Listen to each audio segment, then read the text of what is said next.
Hello, everybody. Welcome to a new episode of the Dissenter. I'm your host, as always, Ricardo Lopes, and today I'm joined by Léo Fitouchi. He is a PhD candidate in evolutionary and cognitive social sciences at École Normale Supérieure in Paris, in the Department of Cognitive Science, and he is also part of the Evolution and Social Cognition team of the Institut Jean-Nicod. He is mostly interested in understanding how human social behavior and cultural traditions are shaped by evolved cognitive mechanisms and cultural evolutionary processes, with a particular focus on moral intuition, supernatural beliefs, and social norms and institutions. And today we're going to focus most of our conversation on moral cognition and the relationship between emotions and moral cognition. So, Leo, welcome to the show. It's a big pleasure to everyone. Thanks, Ricardo. It's a real pleasure to be there. I'm a big fan of the show again, so I'm really happy to be there. Thank you. So let's start with the topic I mentioned then. What role do emotions play in moral cognition, and what's the relationship there? Yeah, I think that's a tough question. So I'll tell you what I think, knowing that many people in the field might disagree with me. So I think to give a bit of a background, so moral psychology has generally gone from what we call, like in the last century, like a rationalist approach to moral judgment.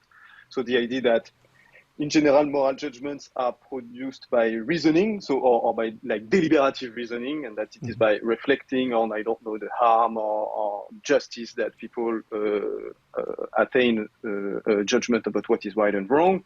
But there has been like an emotional revolution, let's say, with John Haidt, Joshua Green, etc., in the last decades, and the idea has been that, in fact, many of the moral judgments that we make as human beings are much more like intertwined with emotional processes or intuition in general. So we'll try to make the distinction between the two.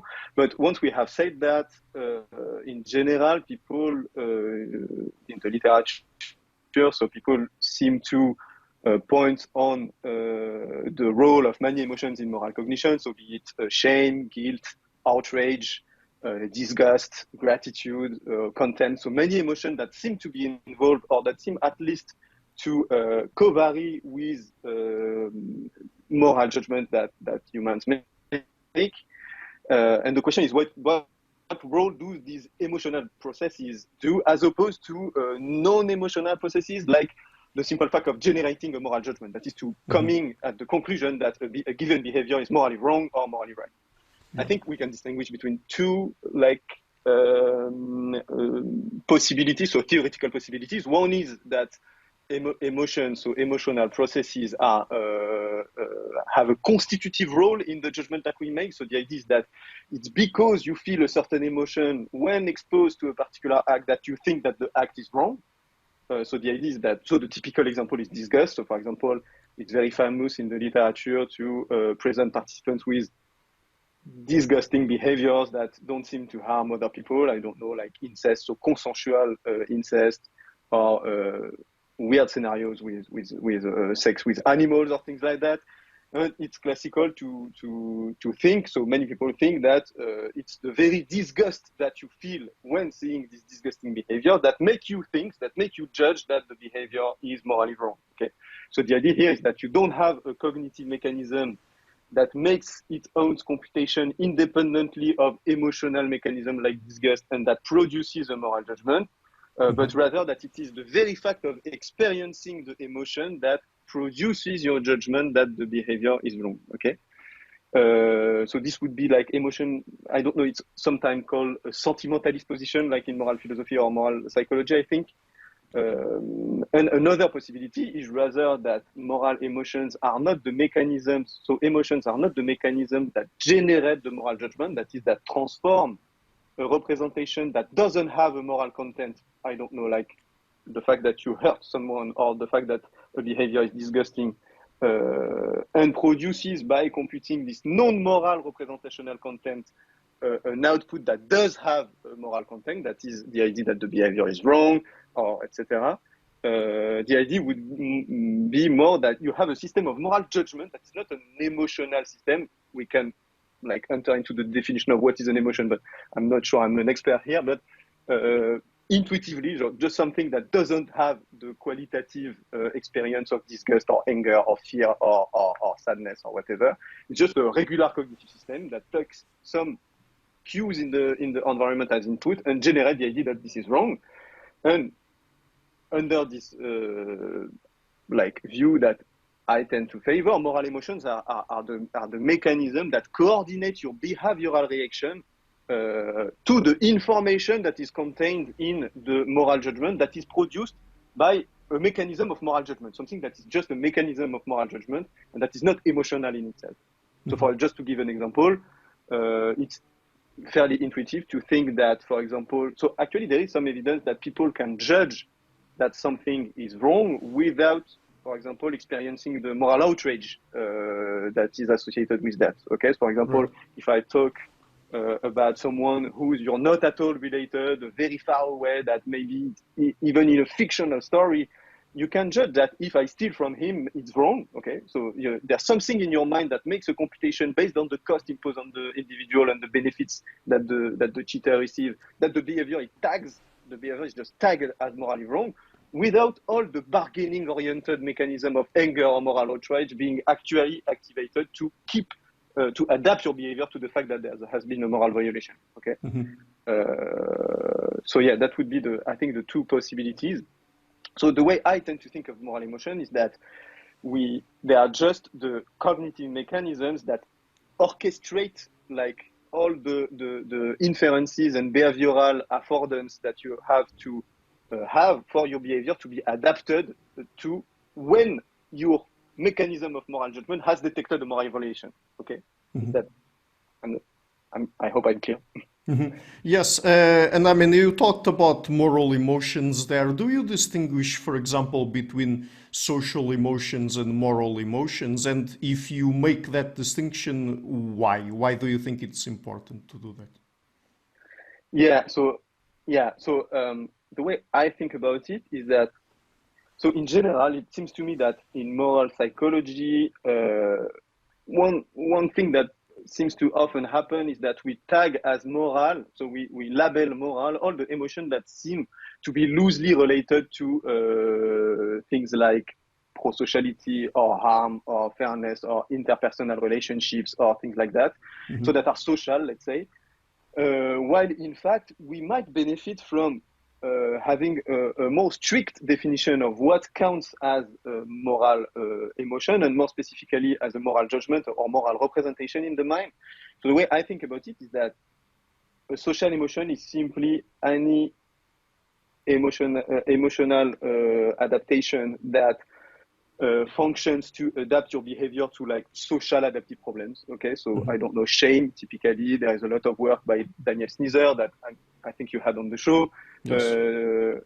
That shows that shame seems to be a cognitive adaptation to adapt your behavior to limit the threat of being socially devalued in the eyes of mm-hmm. other people, to hide information that if people had access to it, for example, this would lower your social status, they will deliver less benefits to you, they will maybe ostracize you or think you are mm-hmm. not competent or things like that. So this is typically a social emotion. And by contrast, so the point here is that the representation that is processed by the social emotion is not necessarily a moral representation. Mm-hmm. And so here the question is, then what is a moral representation for the mind, right, as opposed to any kind of mental representation that the mind can produce? Mm-hmm. And I think one way to think about it, the way I tend to think about it, is that a moral representation is a representation that whose content is the representation of an obligation, of the rights and duties that people have toward each other. Okay, mm-hmm. So for example, when I say that that I owe you 10 euros because you gave me 10 euros because you're nice, the idea that I have a debt toward you is the same thing as saying that I have a moral obligation to repay my debt. Okay, so the mind represents a legitimate, ideal, obligatory course of action that I have to do, that I ought to do, even if I don't desire to do so, maybe is not does not correspond to my actual behavior. That's precisely the point of what is a moral violation. Is that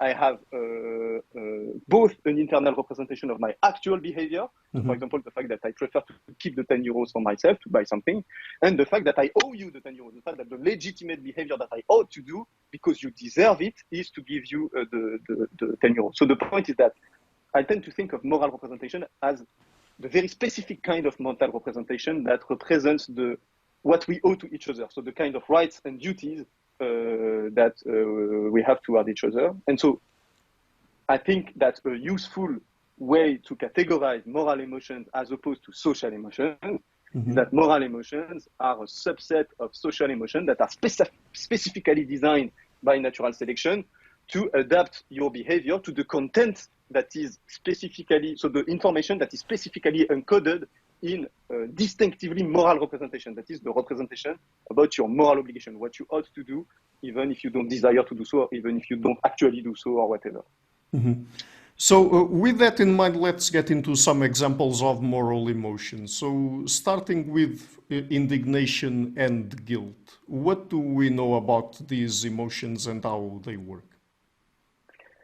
Yeah, I think so it's very classic, I think, to think of indignation and guilt as the prototypical moral emotion. So it seems that there really unambiguously are cognitive mechanisms that take as input a moral representation, what we owe to each other, what you deserve, what I owe to you, but the quantity of benefits that I ought to give you because it's my moral duty to do so, and your moral right that I do so, okay? Yeah. They seem to take as input this kind of benefits, compare it to the actual behavior that I have. For example, if you owe me 10 euros, but you don't give me the 10 euros, then indignation seems to be the emotional reaction that like uses all the bargaining-oriented mechanism of anger to like bargain for better treatment, typically, as people in the anger literature say. So that is to compel you, to incentivize you to give me the missing benefits between what was your moral duty toward me, the quantity of benefits that you owed me, and the actual quantity of benefits that you gave me. Okay. And so anger is typically, I don't know, say that I'm angry, so I don't want to interact with you anymore unless you give me the missing benefits that I deserve but have been denied. So it's basically, so moral anger seems to be the emotional adaptation designed for me to give back what I deserve when my cooperative partners have failed their moral obligations toward me. Okay. Yeah. And for guilt, this seems to be the other way around. So typically, I feel guilt when, so people feel guilt when they detect a gap between the quantity of benefits they ought to provide to others, so what others deserve. So they give less benefits. I give less benefits to you, fewer benefits to you as compared to the moral obligation that I had toward you. And guilt is basically the emotional mechanism that motivates me to compensate my own moral violation, that is, to provide you with the deserved but missing benefits that I failed to provide you. And the ultimate goal of that, as we tend to think about it, like in the perspective of the contractualist approach to morality or whatever, I think we'll talk about that later, is basically to secure my moral reputation as a good cooperative partner. So the fact that I feel guilt motivates me to have the appropriate behavioral reaction to compensate the gap between my actual behavior, the quantity of benefits I actually gave you, and the quantity of benefits I morally owed you in virtue of the reciprocal contract, for example, that we had, and that is encoded in the distinctively moral representation that my mind stores. I hope it's clear. Yes. And also, what about things like empathy, shame, and disgust? Are these also classified as moral emotions? And if so, what are their specific functions? Yeah, so many researchers classify them, I think, as moral emotion. I don't know. For example, let's begin with the example of shame, maybe, which is, I'm not sure about the example of shame on my own position on it, but I think it's a good way to illustrate. So it's true that shame seems to be a moral emotion when you look at it prima facie, so at first sight, because in many cases, when I commit a moral violation, I feel shame. Okay, so I feel all the things that compel me to, I don't know, hide my moral violation.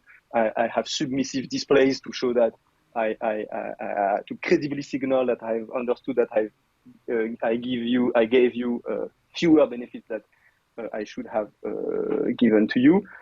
But when you look at the precise design features of shame, they seem to not totally fit the function of respecting your moral obligation. Typically, as I mentioned earlier, they rather seem to fit the function of preserving my social status, that is, to avoiding threats of social devaluation. And social devaluation depends, in part, it's true of whether I behave morally. If I'm a cooperative partner that provides not enough benefits to my partners to make them better off having cooperated with me rather than having done something else, for example, then as a result, people will see me as a bad cooperative partner with whom it's not worth cooperating, and this amounts to down-regulating their internal representation of my value as a partner, okay, or my social status. But shame also seems to be elicited by non-moral threats to my social value, which is typically, for example, behavior that could signal to other people that I'm not competent. Like to choose a social partner, people don't not only want people who are moral in the sense that respect the reciprocal obligation that they have in reciprocal cooperative interaction. So people who are willing to give to others the benefits that they deserve. People also want, in general, to have partners that are competent or productive, so that are intelligent, formidable in the sense that able to inflict costs, or that have wide social influence or important coalitions or whatever. And so this kind of non-moral trait, in the sense that it's just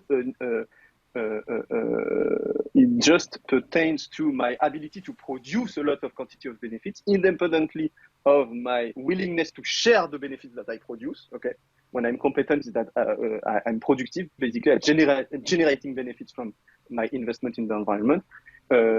Shame seems also to be sensitive to that. When you make a joke that suggests that you're just done, you feel shame because this signals to other people that you're not competent, but you didn't have a moral duty. So shame here, the point here is that the typical input and representation that shame computes is not an internal representation of what I owe to other people or what other people owe me, but rather my internal representation of what I think is the internal representation of my social status in the mind of other people. Okay, and this depends in part from my disposition to honor my moral obligation, but in a large part too on non-morally relevant things that determine the social status in social species in general and in the human species in particular. And so, I mean, about the other emotions I mentioned, I know that when it comes to disgust, there's an ongoing discussion if there's really a domain of moral disgust or if it's just pathogen disgust and sexual disgust, for example. I mean, do you have an opinion on that? What is your position on it? Do you think that we should consider moral disgust a distinct category of disgust, and it could be considered a moral emotion itself or not? Yeah, actually, there are two questions that should be distinguished when we try to assess the role of disgust in moral cognition.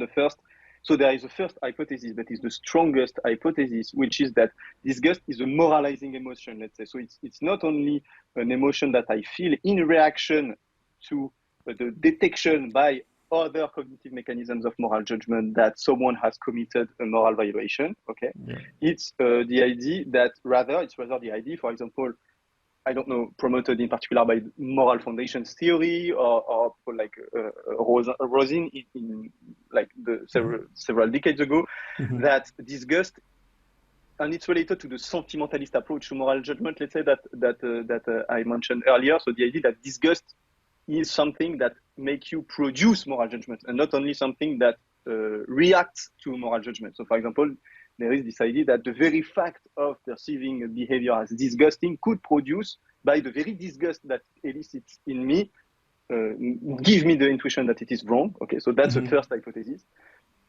I think, yeah, and the second hypothesis is that is less strong. It's the hypothesis that just as moral anger, let's say, disgust is one of the emotional experience that I have in reaction to the detection that there is a moral violation, but it doesn't cause in me the representation that there has been a moral violation. Okay. I can start with the first hypothesis, maybe. So again, as you said, there's a debate. My view on it, based on the existing evidence, but this may change, is that disgust does not produce moral judgment. So the typical empirical lines of evidence that are often put forward is like classical experiments, for example, where you present to people disgusting behaviors that don't seem to have intrinsic reason to be judged wrong according to typical theories of morality, like they don't involve harm or violation of fairness or whatever. And but they are disgusting. Clearly, people report that they are disgusted by the behavior, and they judge the behavior as moral. So you have a co-occurrence of a judgment of disgust and a moral judgment of a behavior that we shouldn't expect otherwise to be judged wrong. Okay, like, I don't know, masturbating with a dead chicken, or having incest, or this kind of purity violations that are famous in moral psychology. The other lines of evidence are, for example, correlation between a measure of disgust sensitivity, so the extent to which I am high in a scale of inter-individual difference in the ability in the disposition to experience disgust. So people who experience disgust the more easily, who are more prone to disgust, seem to, on average, condemn more strongly a range of behavior, in particular related to what is called the purity domain, that is like something like sexual violations or violations of religious commandments or things like that. And I think the strongest line of evidence that has been put forward is like this kind of priming experiment, where you prime people to feel disgust, and then you ask them to make a moral judgment. And what several studies have found is that people make stronger moral condemnation when you have first primed them to experience disgust. So this would be a strong evidence that disgust causes you to have causes the mind to produce the judgment that something is wrong. There are several problems with all these. I think with all these lines of evidence, that I think this starts to be fairly consensual. I think what I would say. I'm not sure. I don't want to commit myself to what is the consensus in the field, but like in general, it seems that the correlation, for example, between disgust sensitivity and the moral condemnation of sexual violations, for example, seem not to be very robust to several controls, in particular perceptions of harm. So there are some papers, in particular by Kurt Gray and things like people like that, who seem to show that when you control for whether people perceive harm in the violation, then the relationship between disgust sensitivity and the moral condemnation seem to disappear. Again, it's hard to really disentangle the causal mechanisms here, but it's something. It casts some doubt on the idea that this simple correlation is useful. Then, when the most famous, I think, part of criticism of the disgust idea is this meta-analysis. So there have been like a lot, it seems, of replication failure of the effect of priming disgust on participants' moral judgment. So it doesn't seem to be the case that in conditions where you prime disgust in people, they tend to judge moral violations more harshly. So this doesn't seem to really replicate. And I think one big thing that is also important is that is methodological problem in the very measurement of disgust that researchers have put forward. So typically, when you ask research participants to, and this also speaks to the empirical test of the second thesis about disgust, which is that disgust is an emotional reaction to moral violations, and rather than a generator of moral judgment, is that often, even if you find that people are disgusted by moral violation, so there are large literature that seem to suggest that people, for example, report being disgusted by not only purity violation, but also more classical violations, even stealing or harming Yeah. or adultery or whatever. Okay, Mm-hmm. and the whole empirical challenge here, it seems to me, is that it's not clear whether what you are measuring when you ask people whether they are disgusted or not is the actual experience, phenomenological experience, an actual cognitive mechanism of disgust. It could be simply a metaphor. So there are some studies that suggest, for example, that what you capture actually when you ask people if they are disgusted is just anger. It's just a metaphorical way that people use to say that they are angry, or that it's simply wrong, or that they simply have a negative reaction. And and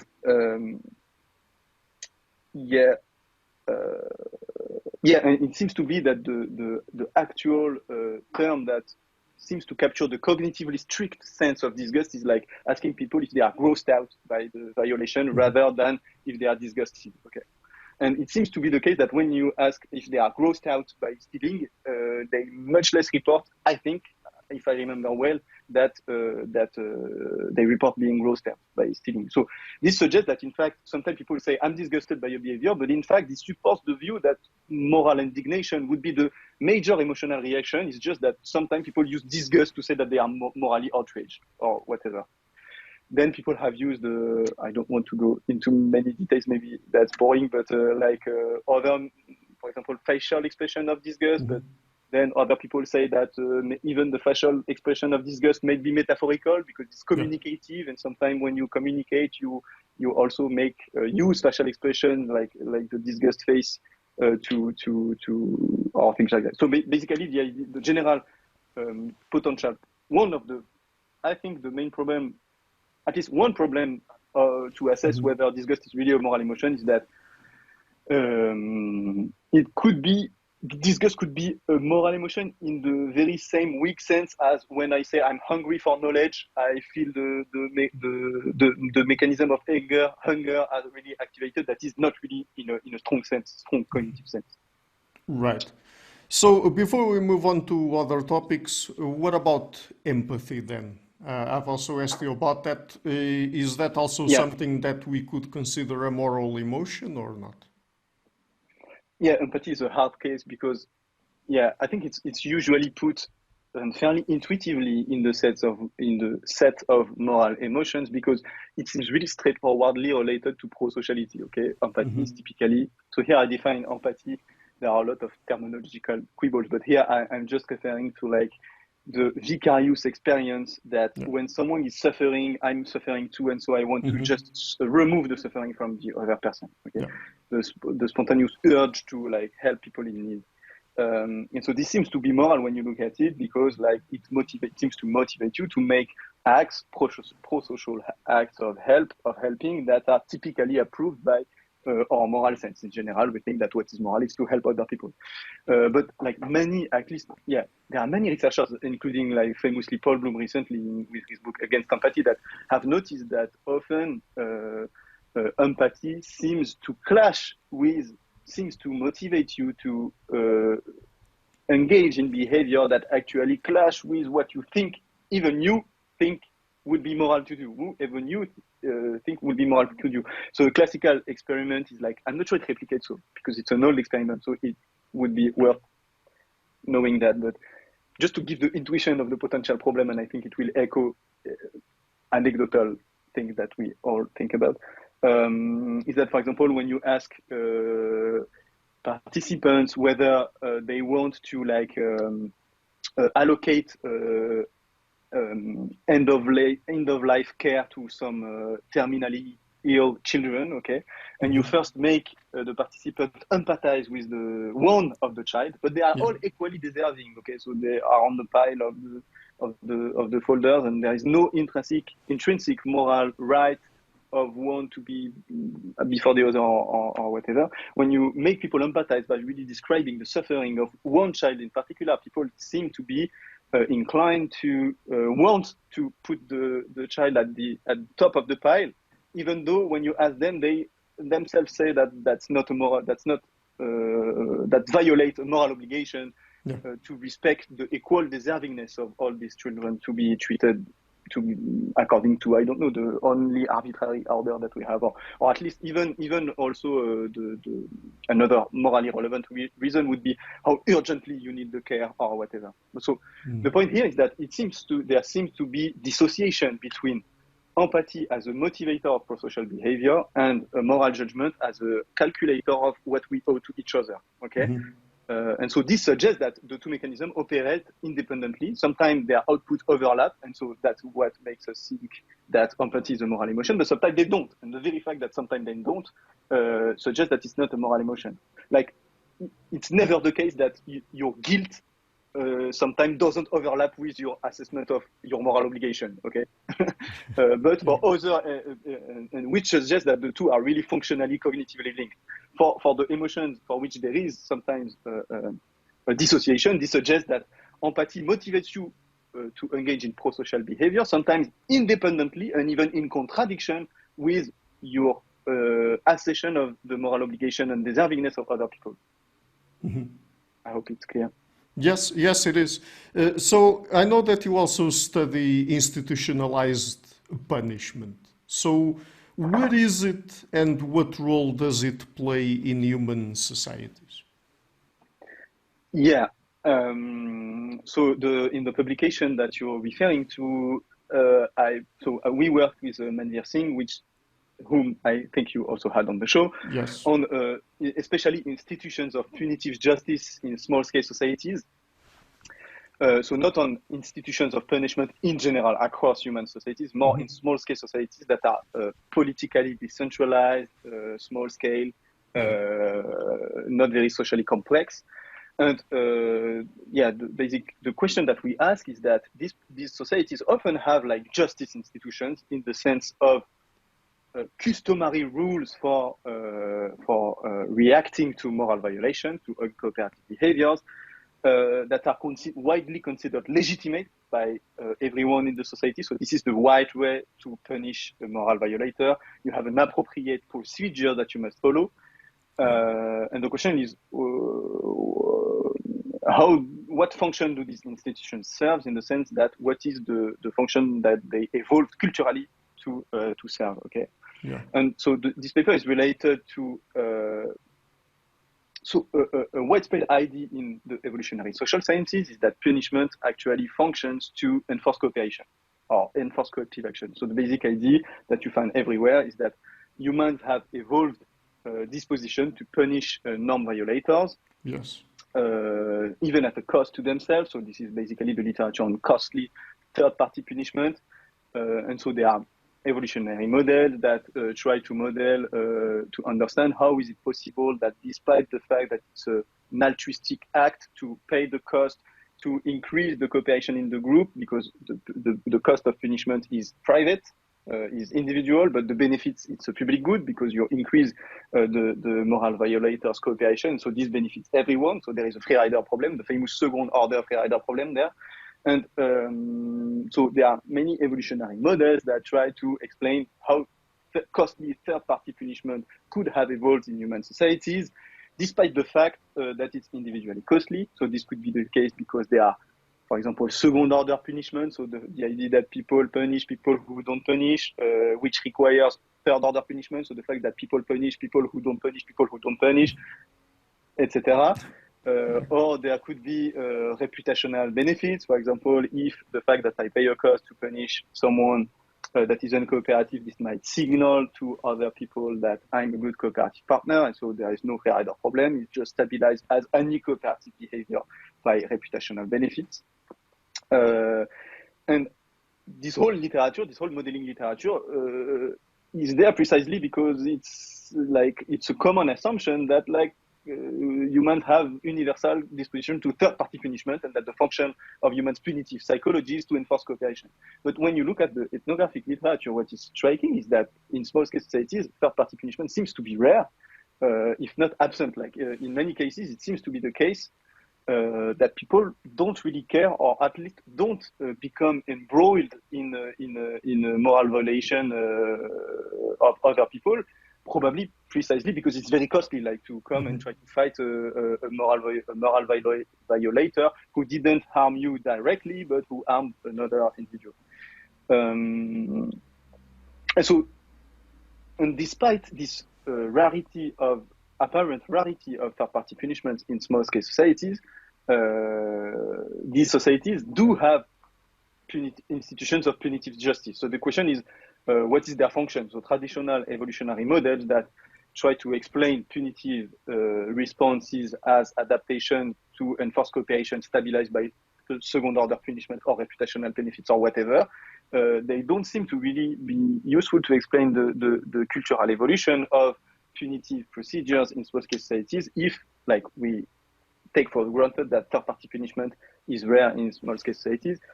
There is more and more evidence that it's the case. So, for example, you probably know, like, a paper by Manveer Singh and Zach Garfield recently that showed that in the Mentawai horticulturalist of Indonesia, so where Manveer has done field work, like by studying the systematic justice procedures, and this is also what we do as a follow-up in our paper, we don't find evidence at all of any instance of third-party punishment. So the justice procedures seem to be completely dyadic. Okay.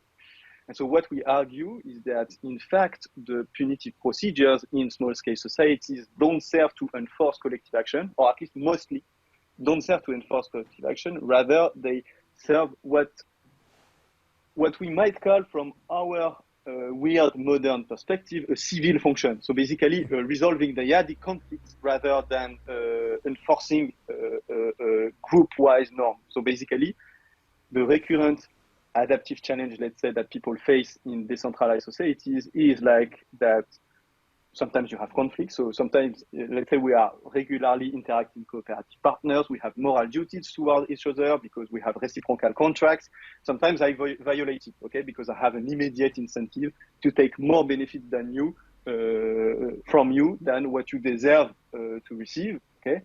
So this is, I commit a moral violation, and in response to this, you have yourself cognitive adaptations to, like, either stop interacting with me, or revenge, that is to inflict a retaliatory cost on me to deter myself from future exploitation. So to deter myself from exploiting you again in the future, and even to send the signal to other individuals that you're not the kind of person who is easily exploited. Okay, so you have an individual incentive to revenge. But if your revenge is disproportionate, then I have myself an interest to appear not as someone who can be unjustly punished or overly punished, because I would myself appear as someone who can be easily exploited. And so I have myself an interest to revenge. And this creates the very often a risk of escalating conflict and of dissolving cooperation, which is costly to both parties. Okay, we all have an interest to, like, restore cooperation, to get the benefits of our future cooperative interaction that we might have, and also to avoid the mutual cost of conflict that can be huge if conflict escalates into a foil. And on top of this, third parties in the society, because we are all very interdependent, themselves have an interest to reconcile the disputants, because they don't want to become, like, involved in a conflict to defend a brother or a fellow clan member or whatever. In particular, in societies where you have corporate responsibility, that is where people are responsible for helping their kin to compensate a violation, or helping them if they are attacked or whatever.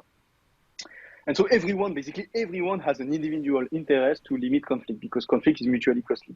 And so our point is that people have gradually invented and routinized and selectively retained the justice procedures that appear to them as efficient as solving the problem of the escalation of conflict and the dissolution of reciprocal cooperation after uncooperative behavior. So this is basically the idea. You have to inflict a cost on the moral violator to appease the victim's urge for revenge, so that the victim doesn't revenge, and so there is not the cycle, the risk of escalating feud. And also, this can also take the form of the violator being morally obligated to compensate the victim, which is another way to favor forgiveness. So that is, I give you the benefits that you deserve and which you have been denied, so that you are incentivized to reinvest in cooperating with me, So basically, the idea is that people have designed punitive procedures that appear efficient as incentivizing both parties to reconcile to avoid the cost of conflict, basically. I hope that's clear. Yes, and we'll come back to punishment in a second, but in a related topic, what do we know about the rise of moralizing religions? How did they arise exactly? Okay, so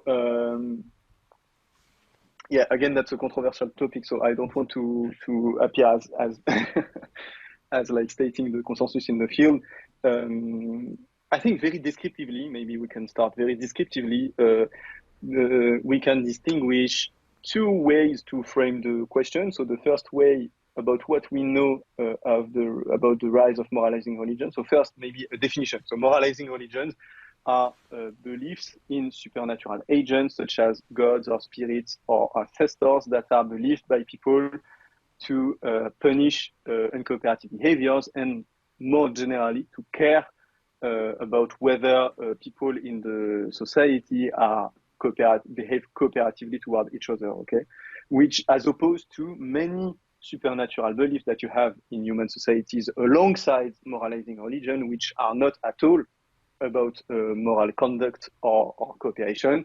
Typically, when people make sacrifices to gods that don't care about morality, just to have a good harvest or to heal sickness or to ensure that they will win the war. So basically, that enter in reciprocal, pragmatic, individual interactions with spirits or ancestors or gods who are believed to capable of warding off misfortune, for example. So when you have misfortune, you can engage in supernatural agents that like ensure your good fortune. So these, but that don't care at all about whether you behave cooperatively with other human beings. They are just angry if you don't make the right sacrifice to them, and happy and will help you if you make the good sacrifice to the god. But they don't care about whether you are cooperative with other human beings. Okay. So I think you had many people talking about that on the show. Yes. And like the question. So for a long time, I think, and we are just beginning to update our knowledge of the cross-cultural regularities in the prevalence of moralizing religions across societies. So for a long time, the standard story was something like that. People in small-scale societies don't have, or at least have to a lesser extent, beliefs in moralizing gods. Rather, their supernatural ecology is mostly centered around managing misfortune with non-morally concerned supernatural agents. And then in large-scale societies or in rich societies or in socially complex societies or whatever, you have something like a rise of morally concerned big gods, that is gods typically like the Christian god or the Muslim god or whatever, who are centrally concerned not about whether you're nice with them or make the proper sacrifices, but centrally concerned with whether you respect the moral code that they prescribe, basically. I think we are all in the field beginning to updating this view. In particular, there has been very cool cross-cultural work based on the Religion and Morality Project, led by Ben Purzicki, Aaron Leitner, and Tess Bendixson, and many other researchers. And also more specific monographies, for example, by Manvir Singh among the Mentawai horticulturalists in Indonesia, and also in other hunter-gatherer societies like the Ik of Uganda by Catherine Townsend, that show that actually, even though small-scale societies don't have big gods, so typically Christian god-like deities, they do believe in some form of moralistic supernatural punishment. Typically, I'm sure Manvir told you about that, in the Mentawai horticulturalist of Indonesia, people believe that a crocodile spirit, Sika Mainan, attacked people who fail to share meat. So the spirit is in the house, and when people is sick, people think, or at least claim, that that's because they were attacked by Sika Mainan, because they didn't share meat with typically clan members previously. Okay, and what we find is that in many societies, even small-scale societies, you have a more general relationship between some kind of misfortune that is often administered by a supernatural agent and previous immoral conduct. So this is basically the idea. And so the question now becomes not only how did we come from the question for the rise of moralizing religion is now not how did we get from non-moralizing religion in small-scale societies to moralizing religion in large-scale societies, but how do we get in the first place moralizing small gods, let's say, in small-scale societies, and then what are the processes, the cultural evolutionary processes that make religion transition from this baseline of some kind of moralizing religion in small-scale societies to apparently even more moralistic and powerful and bigger gods, let's say, that have a broader moral jurisdiction too in large-scale society. Basically, that's how I understand the puzzle to be posed now. So going back to punishment for a second, you also referred there a little bit to supernatural punishment belief. So what role do they serve exactly? Yeah, okay. So again, controversial topic. I will say what I think and what I have proposed, but knowing that probably most people in the field will disagree, and people who are much more respected than me. The standard story. So I think the standard theory, it's fair to say that the standard theory is that beliefs in supernatural punishment, and in particular beliefs in big moralizing high gods, they have culturally evolved because they cause people to behave more cooperatively, because when people believe that they will be punished by supernatural agents, then they are incentivized to cooperate more because they want to avoid the cost of supernatural punishment. And so they cooperate more. When people cooperate more, cooperation is more efficient. And so the few small-scale societies that have developed by, I don't know, random cultural mutation, some supernatural beliefs that were moralistic, beliefs in supernatural punishment, they cooperated more. And so this allowed them to expand the scale of their cooperation beyond what kin altruism and reciprocity can sustain. So they have built more easily large-scale societies. And then there is a processes of cultural group selection, which is that group that are more efficient at cooperating because they have a moralizing God have more easily outcompeted other groups, whether at war or resource extraction or demographic expansion or whatever. And so the cultural trait that has caused this differential success in intergroup competition has spread in many human societies, and especially large-scale societies. And so they serve the function in the sense of like they have been selected by cultural natural selection to promote cooperation, and especially large-scale cooperation. What I tend to think is that so the reason I am skeptical with this account is that first, I think it's fair to say that the psychological evidence that beliefs in supernatural punishment motivate cooperative behavior is mixed at best. So there are a lot of studies that suggest that there is a positive prosocial effect of believing in supernatural punishment on prosociality, but the most classic causal investigations of that, in particular religious priming, seem to fail to replicate, or at least in many contexts, they have failed to replicate. Even for the correlational work, like there are some studies find associations between believing in supernatural punishment and moralizing God and the fact of behaving more prosocially, but other find the other relationship, or other find no relationship, or other find a relationship, but when you control for relevant variable, you don't find the relationship. So it seems that at least, so maybe I'm making a cultural evolutionary mistake, but it seems to me that if beliefs in supernatural punishment were to be selected by intergroup competition, they should at least have a strong effect, not necessarily because sometimes natural selection is like accumulation of you can have a small effect that is over a long time, but at least here it's not clear that we have an effect that is of the nature of making a group win a war more easily, or making or develop economically more strongly than groups that don't have these beliefs. And so what we try to do, it's in the paper you're referring to with, again, Manversing, is we try to turn the reasoning upon its head. So we have to first explain why beliefs in supernatural punishment are large scale, not only in are prevalent not only in large scale societies, but also in small scale societies.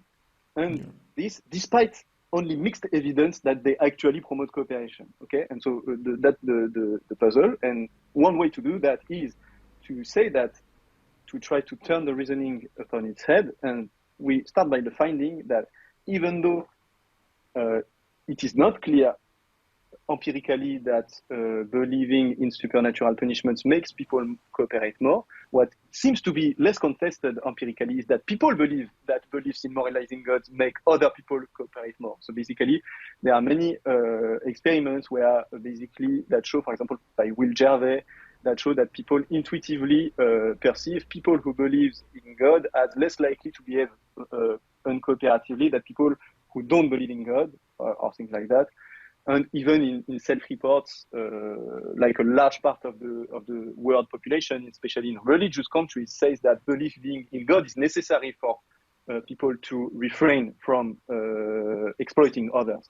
And this seems to be quite an intuitive folk psychological inference because and maybe that's the reason why the hypothesis is so convincing in the first place that religion promotes cooperation, is that folk psychologically, I represent other minds as adjusting their behavior depending on the cost and benefits that they expect from their behavior. If I attribute to other a belief that uncooperative behavior will suffer costs because there is an entity that will punish it, I intuitively will make the inference that this belief will make people to behave more cooperatively. So first, people seem to have a folk psychological belief that beliefs in moralizing God make people more cooperative. Second, people have an obvious interest to try to incentivize other people to behave more cooperatively.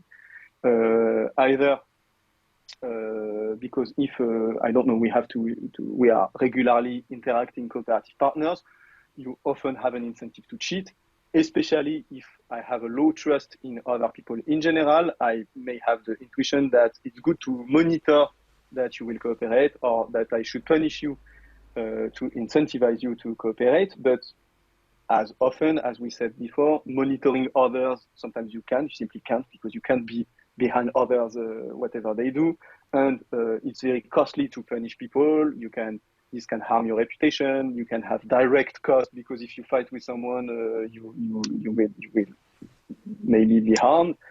And so, by contrast, saying God is watching you is very cheap. Okay, yeah. And so maybe people don't have a strong belief that I will help you if I say to you God is watching you, and adulterers will suffer eternal damnation in hell, and you will burn in hell if you don't respect my right or to have my property respected or whatever. Even if I have a small expectation that this might make you more cooperative, given the low cost of communicating the belief, it can make the belief stable. And so one possibility is simply that people communicate the belief, not necessarily consciously, but when you don't trust that other people will behave cooperatively, and in particular, if the cost of being exploited is very high, then you have error management logic that may come into place that compel you to just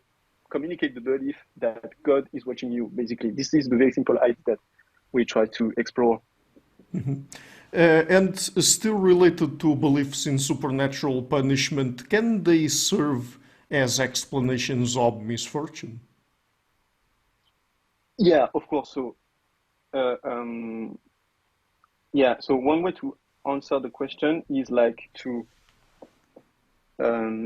the idea that we developed also in the paper is that, as you said, they can be presented, punishment can be presented as an intuitive explanation for other people's misfortune that can help you try to convince others that they will indeed be punished if they cheat you. Because people seem to have, so experimental psychologists seem to show that we have intuitions about immanent justice. So basically a natural tendency to interpret misfortune as a retribution for past uncooperative behaviors, and a good fortune as a reward for pro-social behaviors. I'm not sure why this should be the case, but this seems to be like an empirical fact. If it replicates, some people argue, for example, Pascal Boyer and Nicolas Baumard, that this is a byproduct of our natural fairness intuition that have evolved for non-religious functions, just for regular cooperation in human social life. You have the expectation that people who cheat others will suffer costs, or at least ought to suffer costs. They deserve to be punished, while you conversely have the intuition that it's fair that people who contribute more to a collective action are more rewarded because they have done their part. And so the idea is that as a byproduct of that, you might have the expectation that people who, I don't know, experience illness or whatever, if they are bad people, that's because they have behaved badly in the past. Okay, so let's say this is the case. Then in a natural ecology, in particular in small-scale societies, what happens is that people resort to supernatural explanations, typically when there is misfortune, so when there is illness or bad weather or I don't know, hunting failures or whatever, so or accidents. And so in the face of a misfortune, people typically try to explain the reason of the misfortune, because it's very relevant to, like, if you can at least detect something that is on average a bit related to the reason why there is misfortune that could help you prevent the misfortune in the future, it's good to generate a lot of explanation, and hopefully some explanation will correlate with some regularities in the world that could help you avoid the misfortune in the future. And the typical explanations that people have are supernatural. So, for example, you broke a taboo, because the spirit, this spirit is angry because, I don't know, you made the kind of behavior that makes the spirit angry, so that's why you are sick now, because the spirit is punishing you for having violated his taboo. Okay, so it's not about supernatural moralistic punishment, it's about just you made angry a capricious spirit, and now the spirit makes you sick, and so, for example, maybe you have now to make sacrifices to the spirit for the spirit to be okay with you again. Yeah. Another recurrent explanation is witchcraft. So if you are a bit distrustful of other people in the society, and you want to explain your misfortune, then maybe it's intuitive that there are some bad people there, the neighbors that nobody really trusts, that at night we don't really know what they do, and maybe they are making some magical spells to like harm you with some mystical means. And so then you have to make, I don't know, des sorceleurs, we say in French. So basically you have to go to someone who heals you from the magical curse. But each of these explanations seem to tap into a regular cognitive mechanism, making them attractive and culturally successful. So the reciprocal relationship with the capricious spirit appeals to natural reciprocity intuitions that we have in the human mind. If I am nice with the spirit, he will be nice with me. He will give me good fortune. If I do something that inflicts cost on him, I don't know, he will make me sick. And so then there is a cognitive factor of attraction, as some people say. Another explanation, which is witchcraft, appeals to other evolved cognitive adaptations, like adaptive paranoia. So the fact that humans are a bit biased toward over-suspecting the fact that other people are trying to harm you when a misfortune happens. And so if you are in an ecology where people believe in magic or whatever, then the suspected person is a witch. But another potential attractor when you try to explain misfortune is, as I said, the fact that there is a supernatural punishment that appeals to intuitions about immanent justice. So you're sick because it's a just retribution for the fact that you behaved badly in the past. And so the point here is that the strategic incentive that people have to push supernatural punishment belief, to try to control the behaviors of others while they don't trust them, they can try to push the moralistic explanation over other non-moralistic explanation when there is a case of misfortune, because people are trying to find the causes of misfortune. And so some guy will say, but no, she's punished by a Sikameinang because she didn't share with me last time. And so there is an interaction of strategic incentives within group. Okay, so it's not about group competition. You know, people have a strategic interaction within group that can stabilize beliefs that are also cognitively attractive, but they have to be regularly pushed by communicators for them to like stabilize durably in the populations. Okay, this would be the kind of argument. So I would like to ask you now about puritanical morality. So what is it and how do you approach it from an evolutionary perspective? Yeah, so the way we define puritanical morality in the paper you're referring to is basically the moral condemnation, so the moral judgment, let's say, that some behaviors are wrong, some pleasures, typically related to bodily pleasures, are wrong despite being victimless. Okay, so it's basically typically the two first of the 7 deadly sins in medieval Christianity, such as lust and gluttony. So the very fact of indulging in sex is condemned in many puritanical societies. So even when indulgence in sexual pleasure doesn't harm other people. So there are some sexual behavior that obviously harm other people. I don't know, adultery. There is a victim of adultery. And so it's not a puzzle that people moralize adultery, even though there is sex in there. Things like that. But there are behavior that seem to be intrinsically harmless, most famously masturbation, or even having regular, frequent, lustful sexuality with your married partner in many puritanical societies is morally condemned, while it's perfectly legitimate from the point of view of marriage and what is your legitimate sexual partner. Is the fact of indulging too much, taking too much pleasure, basically. That is the fear of puritanical condemnation. And this is not specific to sex. For food, it's the same thing. Sometimes indulging a lot in food is harmful. If I eat a lot of food from the common pot, I'm obviously depriving you of food that you deserve, okay, if you have contributed to produce it, but that's not a puzzle. The puzzle is for food that I do own, it's my private property, I don't have a particular duty to share it, still it's morally wrong to like eat it too hastily, eating too much, eating for pleasure rather than the natural necessity of being alive. Okay, so it's basically the problem of indulging too much in pleasure. This can be about laziness, about drugs, about alcohol, about lacking self-discipline, things like that. And so the question is, why do I think puritanical morality is recurrent in many societies?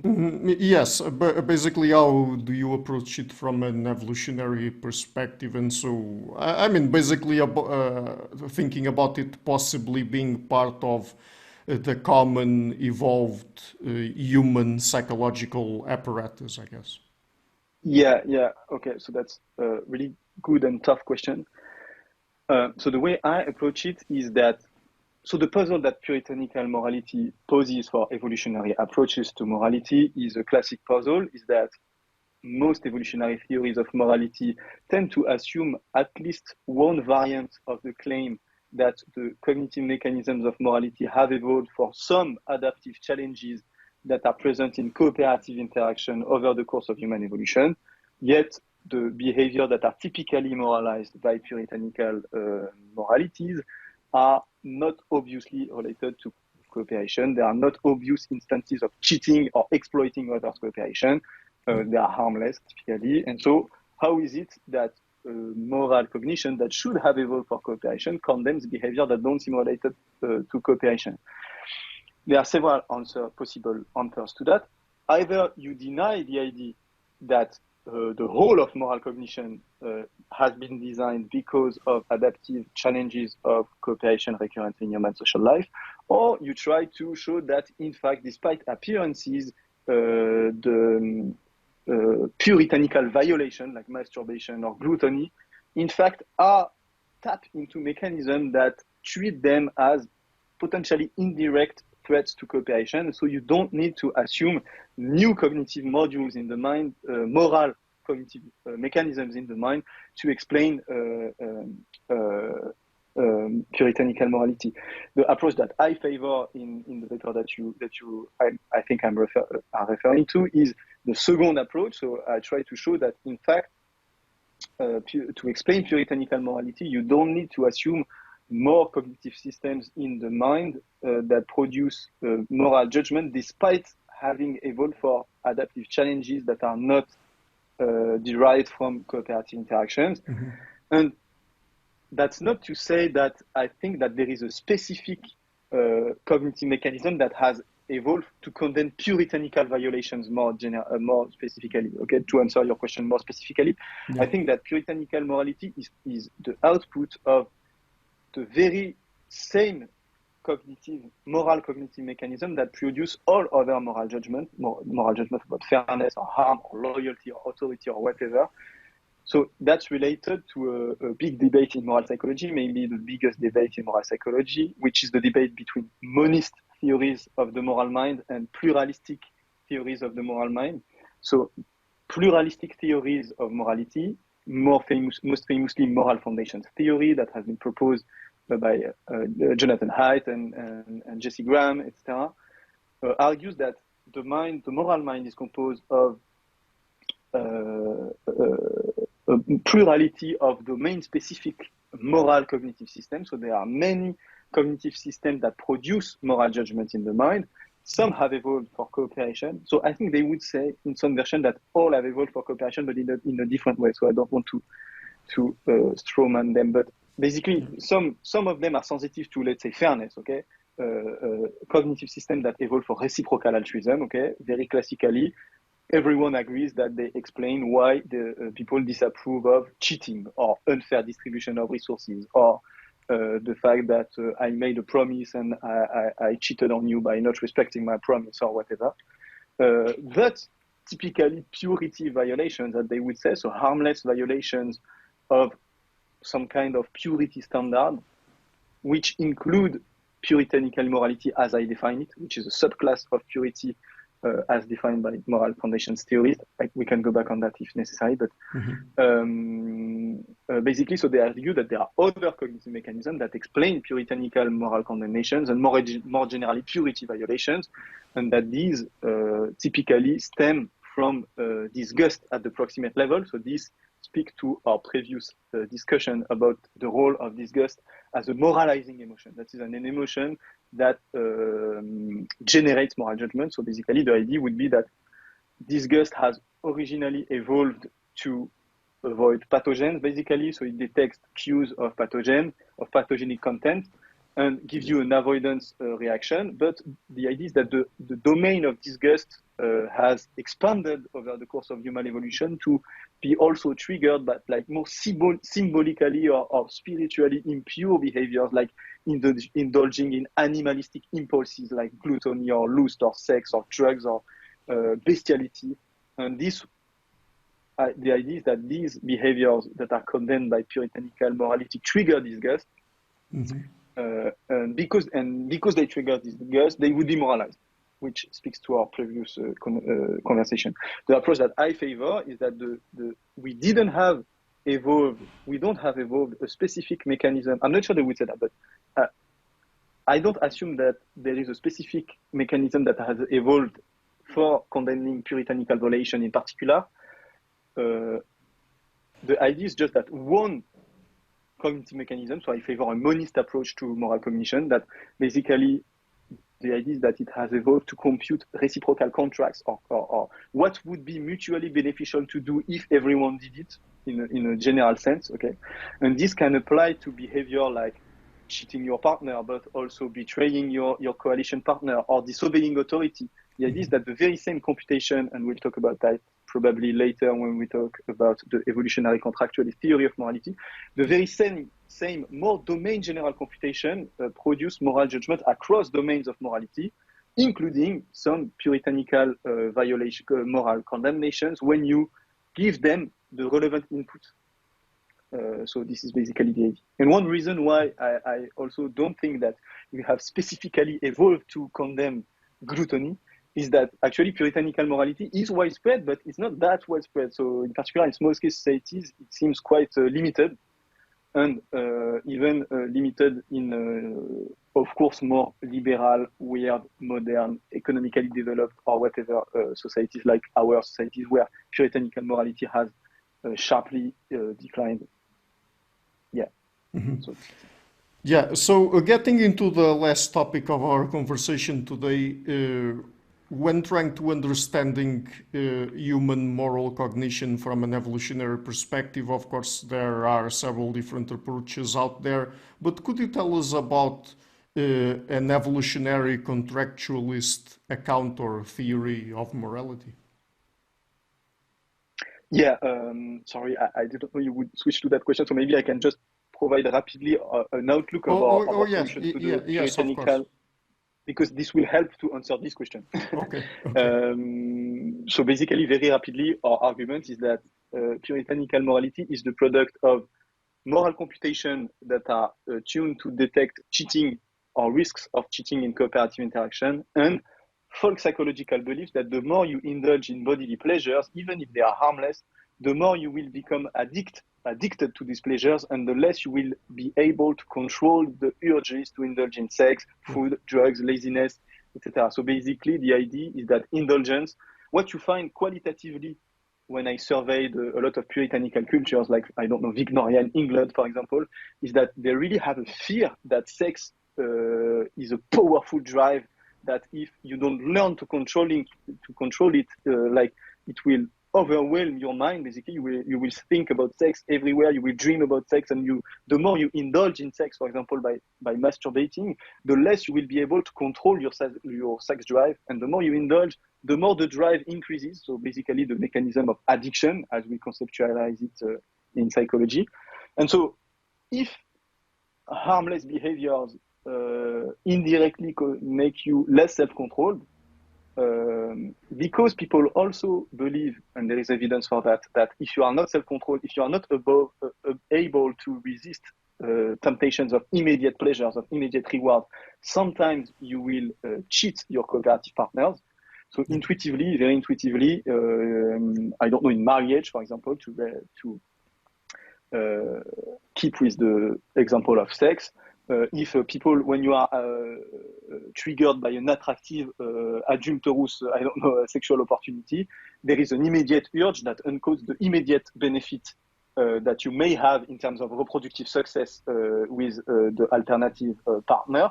But if you do that, you will cheat in the reciprocal contract that you have with your spouse, which is that you owe each other fidelity. And so if you're not able to resist the immediate payoff of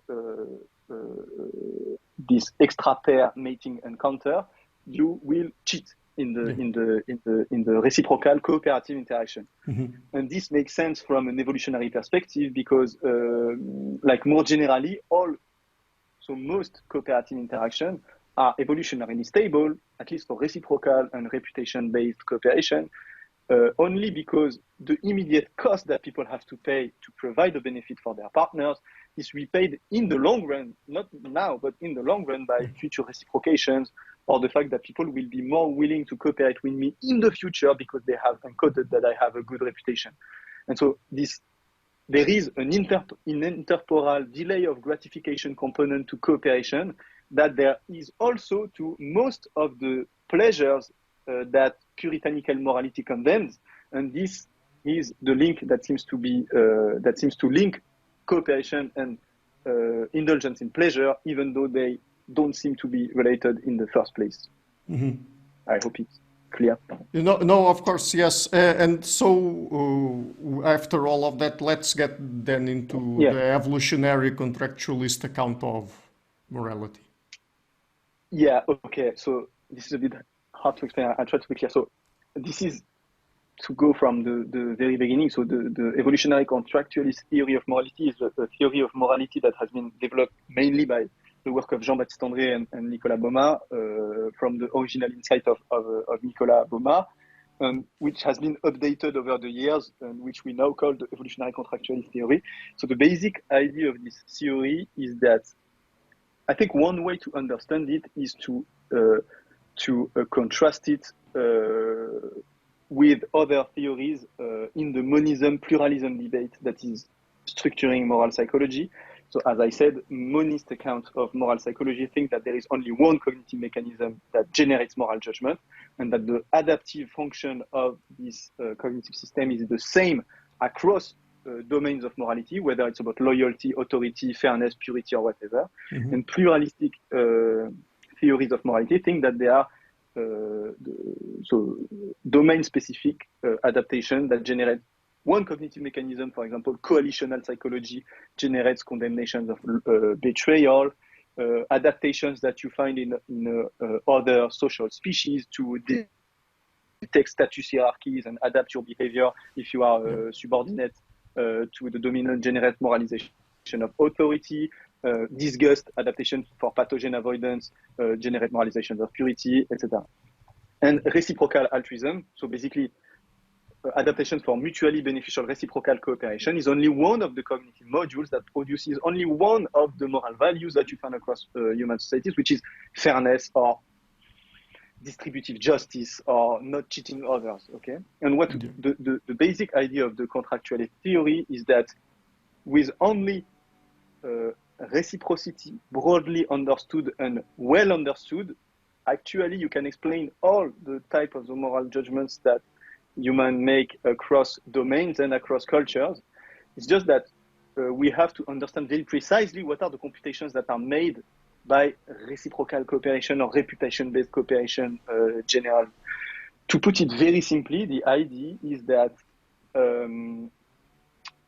the moral mind is, so moral cognition, the unique system of moral judgment, if there is one unique system of moral judgment, is designed by natural selection to find all. So every time there is an opportunity in the human environment to have a mutually beneficial agreement, that is a situation when we can all pay a cost, an individual cost that generates a surplus that is more benefits than the sum of the cost that each individual could have put in the common pot. Every time the mind detects that if I do a behavior and you too, then we have more benefits than if nobody had did the behavior, then your morality is to do the behavior, supposing that you have enough trust that you will respect the contract. I'll take an example. The most straightforward example is food sharing, for example. In many societies, in particular small-scale societies, the cost for me to share when you are hungry is low if I have a lot of food, but the benefit for you is huge because you avoid dying, okay? And in other situations, I will be hungry and the benefit for me will be huge and the cost for you to share will be small. And so if we agree on a contract so metaphorically, if we agree on a contract that when you're hungry, you promise that you will share the food, and I do the same when you will share the food, then we all end up with more benefit than cost, because the benefit I received when you shared with me is higher than the benefits I paid when I shared with you. Again, the contract is vulnerable to cheating as any reciprocal interaction, and so and cheating is precisely what is tagged as morally wrong by the mind. Okay, that is something that doesn't respect the contract. Okay, so this is the straightforward example. But the point is that what is relevant here is not the kind of behavior that we engage in, is the cost and benefits of each behavior independently of the behavior that we have. So I don't know, respecting authority is also a reciprocal contract of this kind, in the sense that each individual in the community accepts, for example, to accept the orders of the leaders, even when you don't like them, okay, so you have to pay a small cost. But if everyone does that, then we have, for example, a more efficient collective action, either because the leader is smart and so he can give us the good decision for everyone, or because we are more coordinated, because we all respect only one strategy and not many strategies, or I don't know, there are many collective benefits of leadership. Whatever these benefits are, this generates the computation in the mind. The idea is that this generates the computation in the mind of a moral contract that we have, that we owe each other to obey the leader, even though it's at a small cost for yourself, because sometimes the decision will not benefit you, but you will have to comply. But we can all get more benefits if everyone does that. Okay. Mm-hmm. The point is that the structure of the computation of the computational requirement to calculate the moral duties of each other is the same than in food sharing. You just have to calculate what are the costs that everyone pays, what are the benefits that we all get if everyone complies to the contract. Okay, Mm-hmm. we could do on and on with many of the moral foundations or moral values that you find. For example, I don't know, loyalty. Uh, of course, we have a coalitional psychology in the sense that we have domain-specific adaptation to detect who is allied with whom and recruiting coalitional support. But this is not the same computational task as calculating what we owe to each other within the coalition. Okay, and this is the properly moral computation that generates as output the moral obligation that we have toward each other, and that it would be morally wrong to violate. Okay, and as people that study coalitional psychology since the beginning have said from the beginning, coalitions are nothing but in-person reciprocal exchanges. So they are just collective actions. Okay, they are just a particular case of reciprocal contract. In the particular case where our collective action is conflicting with another collective action, but there is nothing different functionally to calculate the quantity of cost that we each owe to others, despite the fact that we have a temptation to cheat. I have, in the context of intergroup conflict, in my coalition, we can all maximize mutual benefits if we all refrain from trading with some enemies when we would benefit from it. For example, if I send strategic information to the enemy and I receive money, I get a lot of benefit. I have an incentive to cheat. Again, the immoral behavior is just a kind of cheating functionally. But if we all refrain from cheating in the sense here of betraying, then we all maximize mutual benefit. And again, what the mind computes, we argue, again, this is not at all standard, but we argue is that all you need is a contractualist mechanism that computes what are the costs that each individual pays for the common good, and what are the benefits that they should receive in repayment of their having done their part, let's say, to put it in intuitive terms. And why it's called contractualist? Because, as I said, when trying to explain this idea, it looks like, metaphorically, it looks like people have passed a contract, like and philosophers that's inspired from the contractualist tradition in moral philosophy, with famous people like John Rawls or Scanlon, or even Stephen Darwell, whom I think you had on the show.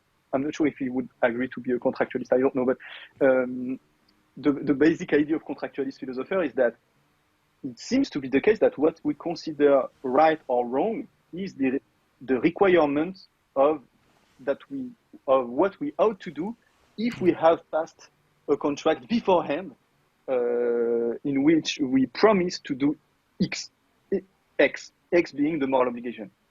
Mm-hmm. And the whole point of the contractualist theory is like to explain why moral cognition has this apparent contractualist computational logic, despite the fact that humans don't pass the contract, and that we have, so sometimes we do, but most of the time we just judge that a behavior is wrong, even though we didn't have explicitly written a contract. And the point is that these are all intuitive computations, and in the very same way that, I don't know, natural selection produces designs in organisms without an intelligent design. The evolution of human cooperation had produced a moral cognition that intuitively computes moral contract without explicit contractual mechanisms. Not sure it's clear, but yeah, that's basically the idea. I'm happy to, if you have follow-up question, I'm happy to clarify. I don't know if you would have anything else to add to the evolutionary contractualist theory of morality. Otherwise, we could wrap up the interview. So, yeah, I think so. Maybe I can just. Yeah, no, I'm not sure this will be useful. You can read the paper by Jean-Baptiste André, which is perfect. Okay. So. Just before we go, then, would you like to tell people where they can find you and your work on the internet? Yeah, of course. So I think if you just tap my name on Google, Léo Fitouchi, you will find my website, and on my website there is everything that is useful. I'm also on Twitter at L Fitouchi, but this will be on the website too, so I think that's it. Okay, great. So, Leo, thank you so much again for taking the time to come on the show, and it's been really fun to talk to you. Yeah, thank you very much, Ricardo, again for inviting me. Hi guys, thank you for watching this interview until the end. If you liked it, please do not forget to like it, share, comment and subscribe. And if you like more generally what I'm doing, please consider supporting the show on Patreon or PayPal. You have all of the links in the description of this interview. This show is brought to you by Enlights Learning and Development Done Differently. Check their website at enlights.com. I would also like to give a huge thank you to my main patrons and PayPal supporters: Per Erga Larsen, Jerry Muller, Hans Fredrik Sunda, Bernardo Seixas, Olaf Alex, Jonathan Visser, Adam Kessel, Matthew Whittingbird, Arno Wolf, Tim Hollis, Henrik Alenia, John Connors, Philip Force Connolly, Robert Windager, Rui Inácio, Zup, Marco Neves, Colin Holbrook, Simon Columbus, Phil Kavanagh, Michael Stormir, Samuel Andreff, Francis Ford, Tiago Dunes, Alexander Dunbauer, Fergal Cusson, Hal Herzog, Nuno Machado, Jonathan Librant, João Linhares, Stanton T, Samuel Correa, Eric Hines, Mark Smith, João Weira, Tom Hummel, Sardas France, David Sloan Wilson, Yacila Dez Araújo, Romain Roach, Diego Londonho Correa, Yannick Punter, Adana Rusmani, Charlotte Bliss, Nicole Barbaro, Adam Hunt, Pavlo Stazewski, Nelek Bach, Guy Madison, Gary G. Hallman, Sam Afzal, Adrian Yegi, Nick Golden, Paulo Tolentino, João Barbosa, Julian Price, Edward Hall,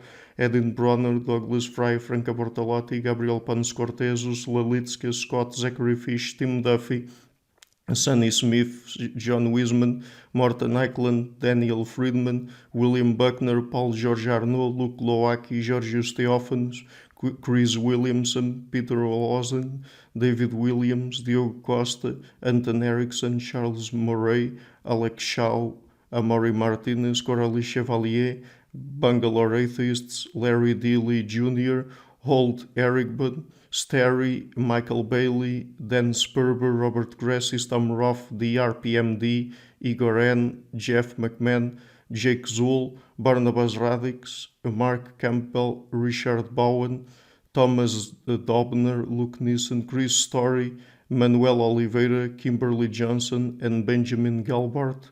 A special thanks to my producers, Cesar Webb, Jim Frank, Lucas Stafiniak, Tom Vanagdam, Bernard Hugni, Curtis Dixon, Benedict Mueller, Vega Guidi, Thomas Trumbull, Catherine and Patrick Tobin, John Carlo Montenegro, Robert Lewis and Al Nick Ortiz, and to my executive producers, Matthew Lavender, Sergio Quadrian and Bogdan Kanivets. Thank you for all.